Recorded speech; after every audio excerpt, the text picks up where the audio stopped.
Have Steppin with Marcus J. Definitely glad everybody stayed with us as we go through our rants, as we go through our closings. We lost Mr. LP, Steven Sykes, but we still got the rest of the crew, JR, Lisa P, and Big Rube in the building, and yours truly. So we're going to go through our rants, and we go through our closings, and we're going to start with my main man, JR. JR, what you got, my man? Man, I just want to say it's good to see everybody. Good to see the comedian Ness. Big Rube, I ain't seen you in a minute, man. Good to see you. I see you a couple of times a week, bro. But it's always good to be in studio with you. No doubt, man. I really ain't got nothing to rant about today. Ain't that something? Like I feel good. Like it's all positive with me right now. I will say though, if we have learned nothing else, it's that people are going to be people. And usually that means they're going to do some things that is not very bright. Whether it's get on TV and show all of your riches and not have any substance behind it when you know good and well that you are a man or woman of God and you should be acting as such. You got to do better. Then you got people dressing up in all kinds of offensive Halloween costumes while we are in America, and it is your right to do so. More or less, you can expect some backlash, whether it's physical, whether it's just on social media. I would encourage people to be more respectful. Exercise your freedoms. We all love to do that, but just keep others in mind when you do that. We don't care about your background. We don't care, how you grew up, where you grew up. There's no excuse for stupidity. It's not an excuse. So, I'm out. Have Steppin with Marcus J. That's my main man, JR, who we typically see here on the first and third Mondays here in the den. LegacyInternetRadio.com. Have Steppin with Marcus J. My main man, JR. Good to see you. Glad to have you. Look forward to seeing you again in 2 weeks. And now it's time for my girl to do her thing. We got comedian Ness, Lisa P, co-host of the Green Room Version 2.0 with Jay Grizzy and Lisa P. What you got, so? First of all, thank you again, as always, brother Marcus J of Ain't No Half Steppin with Marcus J for having me. Big Rubes, always good to see you, brother J.I.A. It's always good to see you, brother. Much love. Always, always. The only thing I want to rant about tonight, and I guess it's not really a rant, but it may be. I think I want to piggyback kind of off of what we've been talking about. Not only cyberbullying, but just bullying, period. And I really have to go back to the reference to football, saying how we now have adult bullies. I understand that you all talked about Mr. Incognito, which I so think his name is just so freaking funny, from the dang Miami Dolphins, and Mr. Martin. Okay, now as I was watching this and discussing this with my friends, I myself feel that there is no way that any of his African American players could have known about this. I just feel like, as far as the name calling, if they knew about it, I don't feel like it was done in their presence, which again, my friend argued with me and said that he believed that it was. But my whole thing to the point of me saying this is bullying is everywhere. Now, from the little kids up to the grown adults, where this man, I guess walked off the team and they don't know if he's going to come back. Also, to piggyback what JR said, I need for everybody to try to respect one another, including myself. Everybody needs to learn, get better day by day. But people do have feelings, and the old saying of words, sticks and stones may break my bones, but words never hurt, that's a lie. Because as you see, it's alive within the kids, and as you see, it's hitting the grown adults. So with that being said, just live in peace, harmony, get as much booty duty as you can. Love your kids, go to work, make money. Make sure you listen to the Green Room Version 2.0 with Jay Grizzy and yours truly, comedian Lisa P, every Wednesday, Legacy Internet Radio. Ow, ow! So glad to have you here. Yes, thank you. We appreciate it and whatnot. You made the show much better based on your presence being here, so we appreciate it. We love you. Ain't No Half Steppin with Marcus J. It's time for your main man, Big Rube, and it's time for Big Rube to do what he does every single week. And that's smashing. Big Rube, it's time to smash, man. Me and my friends had a couple discussions last week, and I think we've come to an agreement that, something's wrong with the socioeconomics in our country. I mean, I'm about to get some backlash from the parents out there.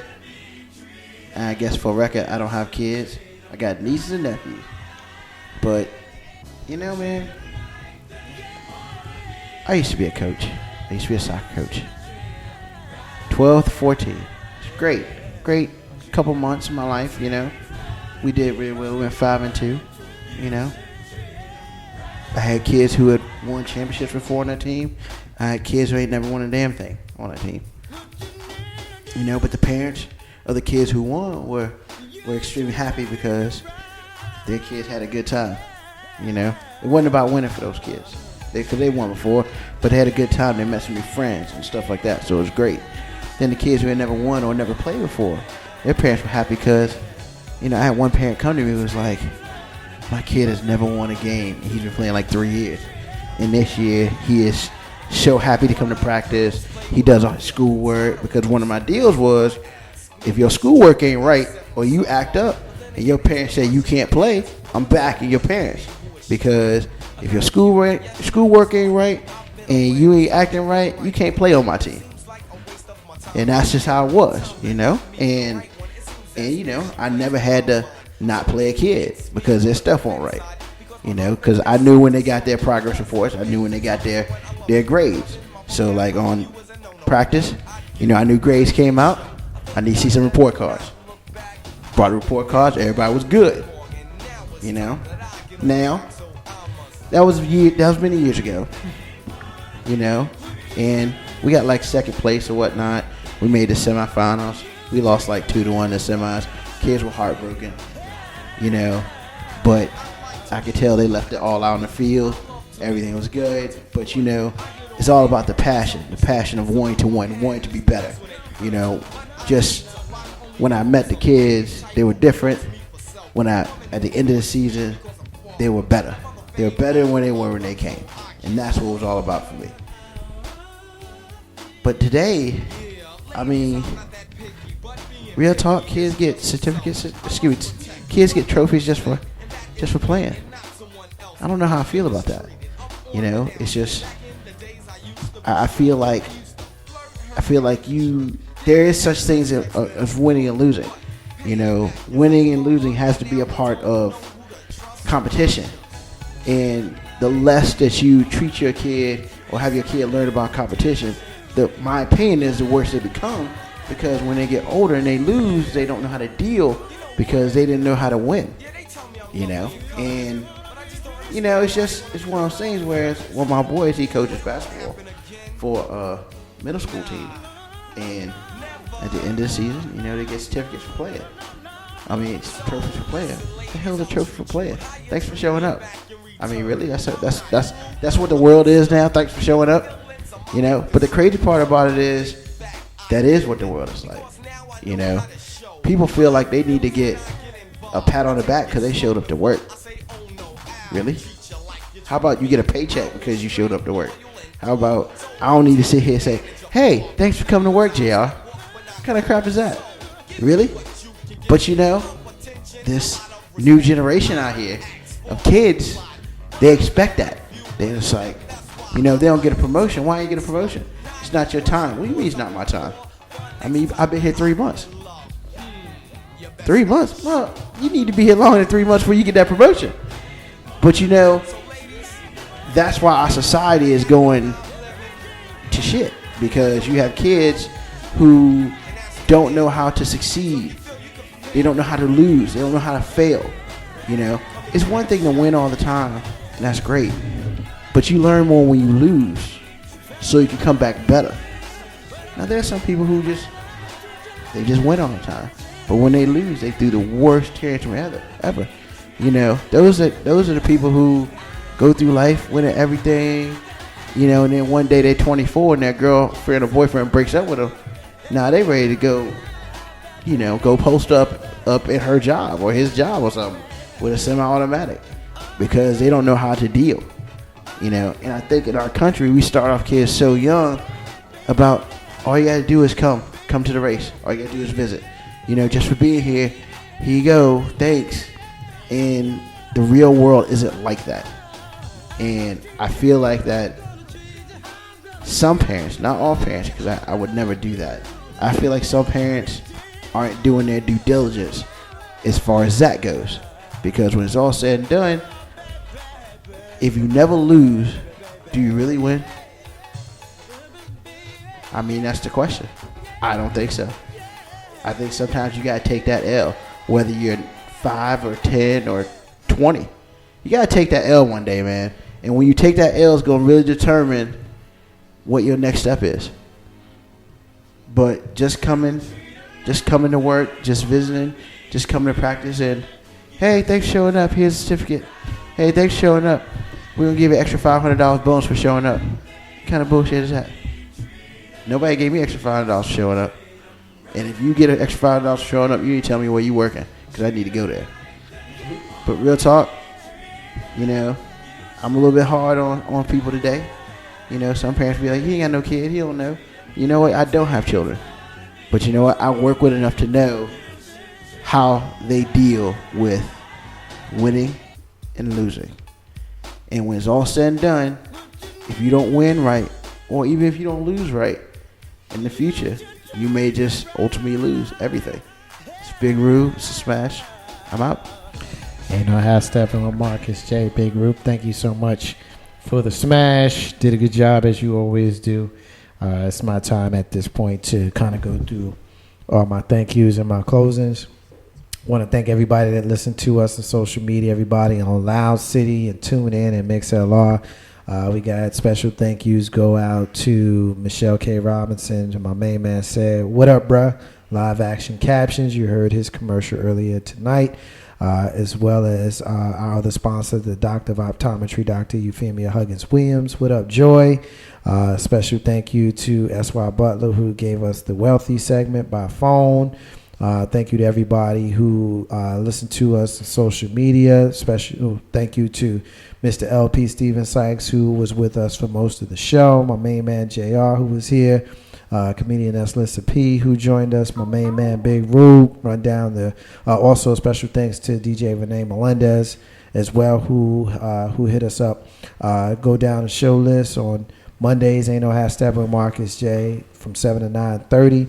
Replayed on Fridays from 7 to 9:30. Tuesdays, you've got it live on the radio with Steven Sykes, Mr. LP, and Mr. Sincere, 7 to 9. Wednesday, Green Room version 2.0 with Jay Grizzly and Lissa P. From 7 to 9, Did They Just Play That? Music only show hosted by yours truly on Thursday nights.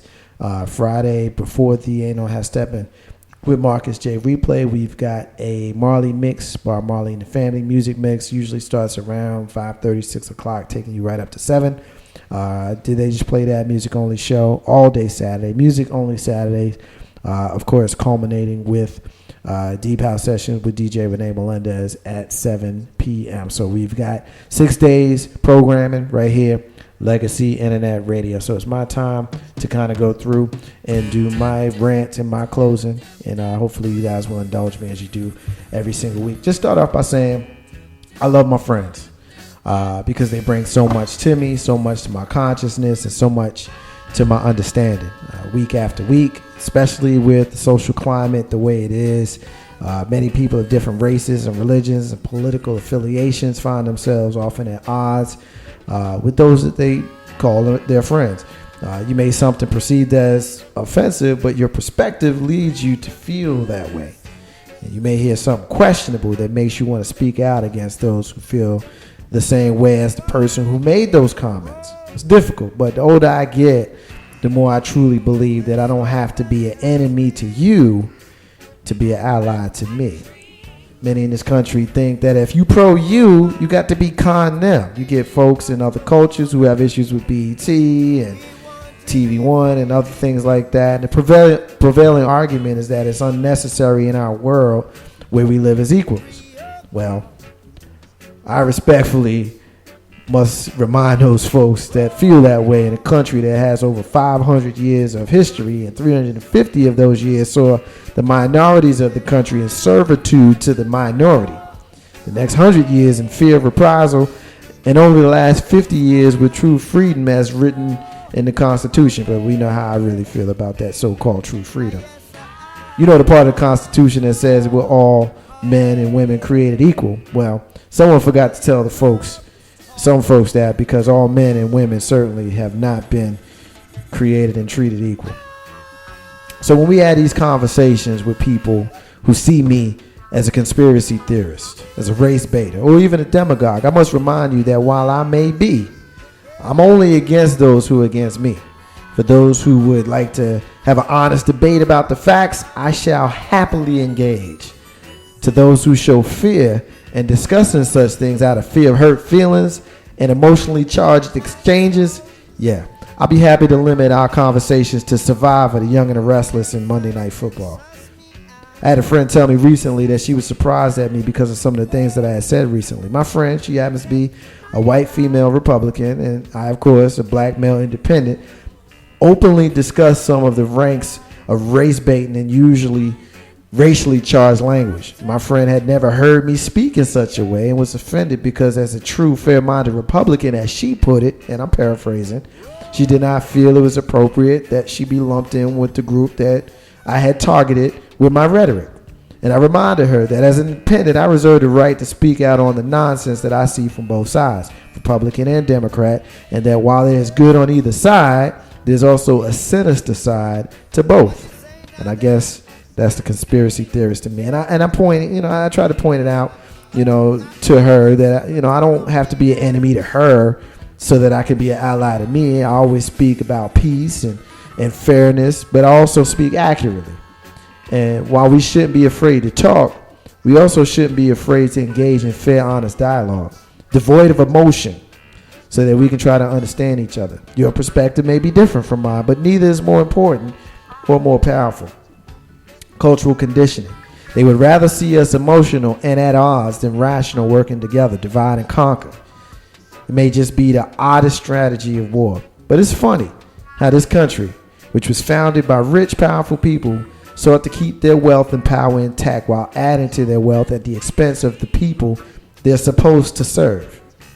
And I heard on the radio recently that the election cycle in recent years, how the candidates spend billions of dollars, between them to tell us how they're going to create jobs, maintain Medicare, keep the country safe and all that kind of stuff. They're going to spend $1 billion every single election cycle to those who earn barely $100,000, poor people, fighting over which rich, powerful person they want to so-called lead them. It's funny how the more things change, the more they stay the same. But maybe we are allies and they actually are the ones that are the enemies. That's the Murr. Marcus's unrelated rant that ain't got nothing to do with what we ain't here talking about here tonight. To end the show, I want to remind everybody that independence is key to building your legacy. I also want to say peace to all the stars and all the squares. In the abundance of water, the fool is thirsty. Those are the words of Bob Marley, who you hear singing in the background. Ain't no half stepping with Marcus J. Live from the Den, flagship show, Legacy Internet Radio. We will be back right here next week. Peace.